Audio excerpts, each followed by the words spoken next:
Hey guys, so this is a demo for how to make your illustration for your vignette, which will most likely be a portrait of a person. If that portrait is you, you could start out by taking a picture of yourself with your camera app, and you want to turn your camera app so that your face is vertical like this, and you want to look directly into the camera. If you do a portrait like this, where your face is at a profile, it'll be harder to draw. Like this, try to just look straight at it, and then decide what your facial expression will be. The easiest ones to draw are a facial expression where you're not smiling, so something like this. Like that, alright? So get your head in there, not too big, not too small. Get it so that it fits, so that you can see the details fairly well, and get it so that you have good lighting, so that your head isn't too shady or too bright, and you can see the details of your face. And then take the picture. Now, while you work on your drawing, you can put up your iPad next to you and have the photo open so that you can look to it while you draw. The next thing you're going to have to do is draw a head shape. I'm cutting out a pattern that I can use to get started on my head shape. And this pattern can be used by many students, so don't throw it away or recycle it. You're going to use it on your paper. You want to start with your paper in a vertical format, just like how Paul Fleischman does, like that. And then you want to put your head in the middle. There are a few different head shapes. Some are big, some are smaller. If your person has a lot of hair, and their hair is important to what they look like, you may want to go with the smaller head shape. If you're doing a man with short hair, you may want to go with a larger head, because you'll have less hair to draw. For this first part, you'll just want some drawing tools. You want a sharp pencil, an eraser if your pencil doesn't have one, and a ruler for when you start drawing your facial features. So I'm going to trace around this head pattern, but I'm going to do it really lightly.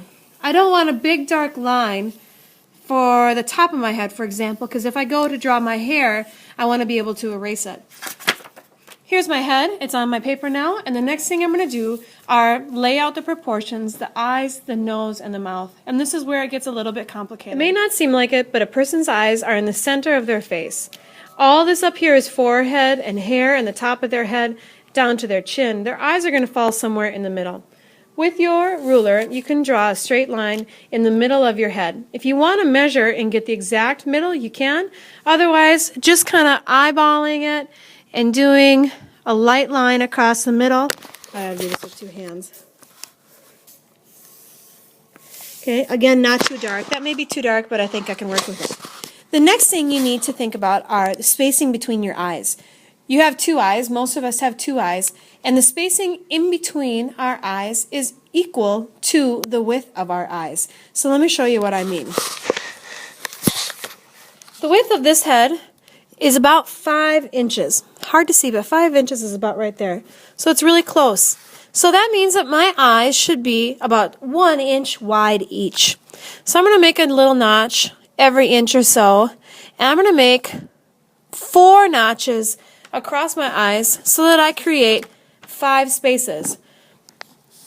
You're just going to draw eyes in the 2 spaces, number 2 and number 4. You're not going to draw eyes here or here or here, but you want to space that area out about the same width as your eyes. Now you go in and you erase that line, so you're just left with your eyes, and I'll show you guys how to draw those. Most of us have eyes shaped roughly like an almond. A point and then a rounded hill and a curved bottom like that. On the top you can draw an extra line pretty close to the top for the eyelid. On the inside you could draw the part where our tear ducts are. And I wouldn't go into drawing eyelashes at this distance.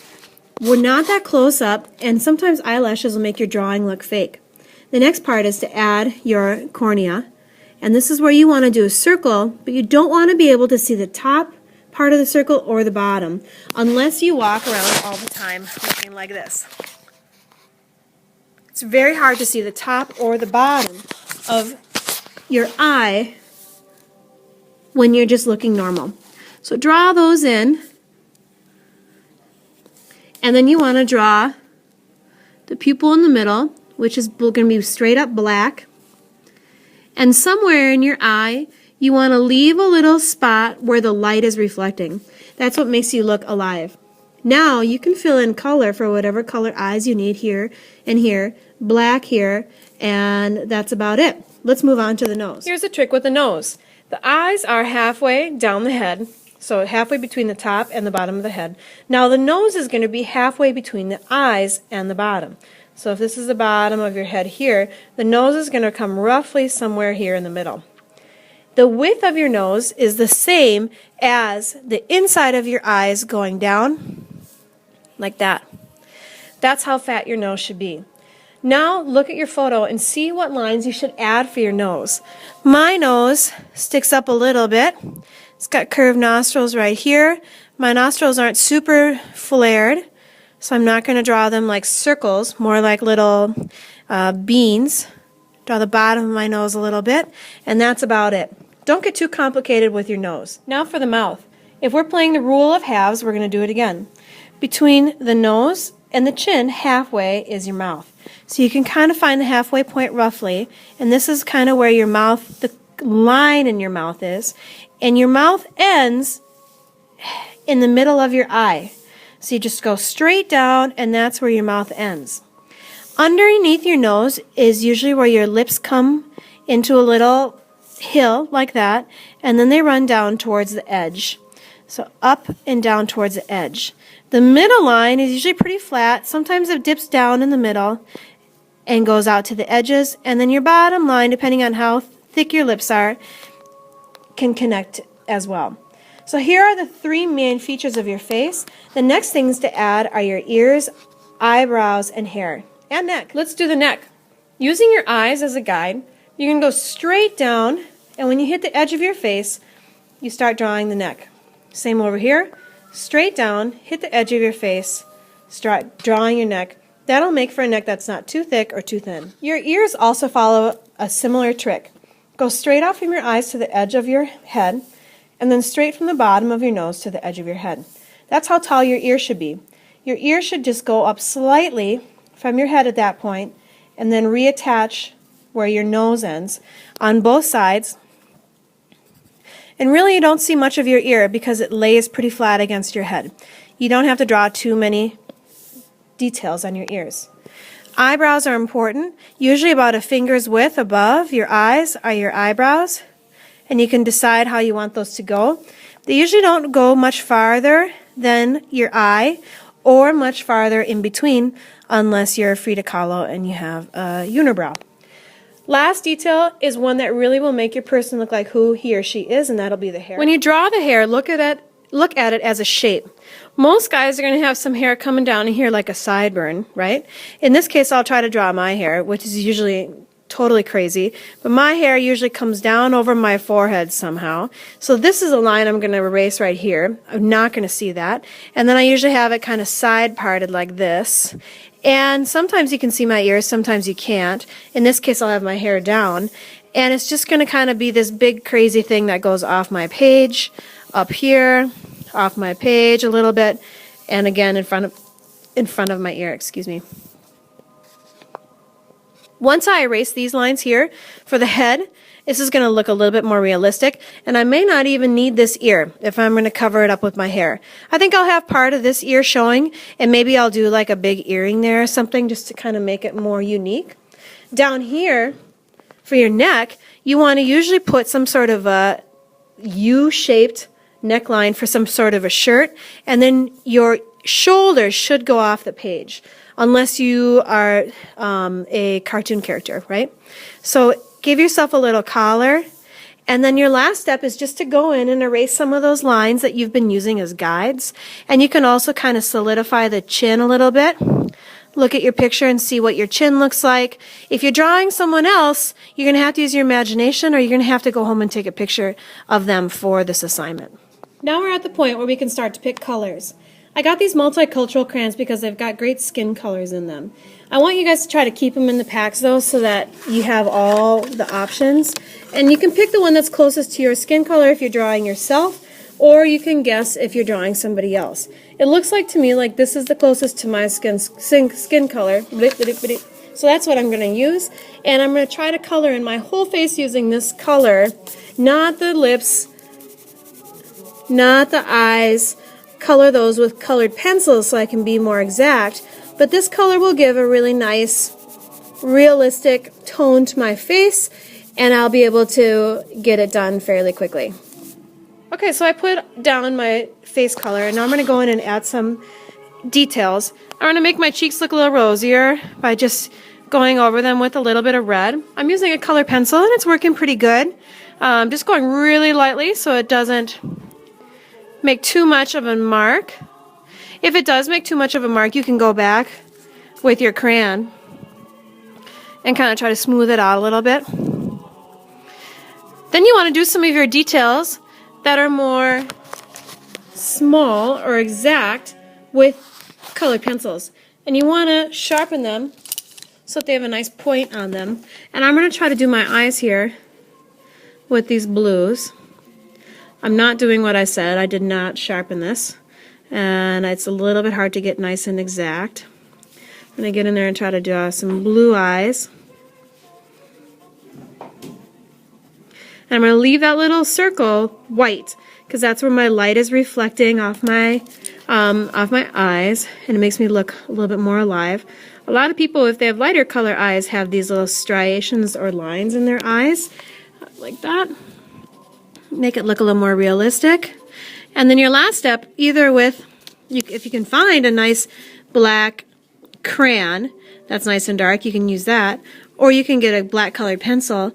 And it's always a good idea to go over your pencil lines again with black so that you can really see the features of your face from farther away. I'm going to do my lips now too with a little bit of a red colored pencil, and then I'm going to follow up with a red crayon. If you're doing a male pair of lips, they're still going to be reddish. You could just use a little bit of a lighter red or put some white on top of it. So that's going to be my face so far. My eyebrows are going to be a little bit darker, of a brown, maybe even darker. And that looks okay. And then the hair. The hair, you don't need to spend a ton of time making it look a certain way since it's a big part of your person's head. So you can just kind of go in and do some rough lines. You still want to cover up all the white. If their person has really dark hair, just pick a crayons or a crayon or something to really cover up a lot of ground at once and just get all that hair colored in. Don't forget to do a little bit of a darker hair back here by the neck and any hair that goes down on the shoulders. Your last step will be a background color that's really bright and complementary to your head. So if I have blonde hair, I could do blue and, yellow and purple are opposite colors, or complementary colors. So I could do a purple background, and that may make it stand out better. I'll show you how. Alright, so I've colored in my hair, and I've added in a background color that really makes my hair stand out and the illustration pop out. And now I'm doing a couple of colors on top of each other in my background to really cover up, like this, to really cover up the white and to give it some more depth and interest. So I'm going to layer. I have started out with crayons, and now I'm doing some crayons on top. Just kind of a version of a magenta color. Hopefully it'll be really bright and show up. Imagine that you're going to be showing this illustration behind you while you read your vignette. So you do want something that stands out and that goes good with your story. My last step will be to pick a color for my shirt.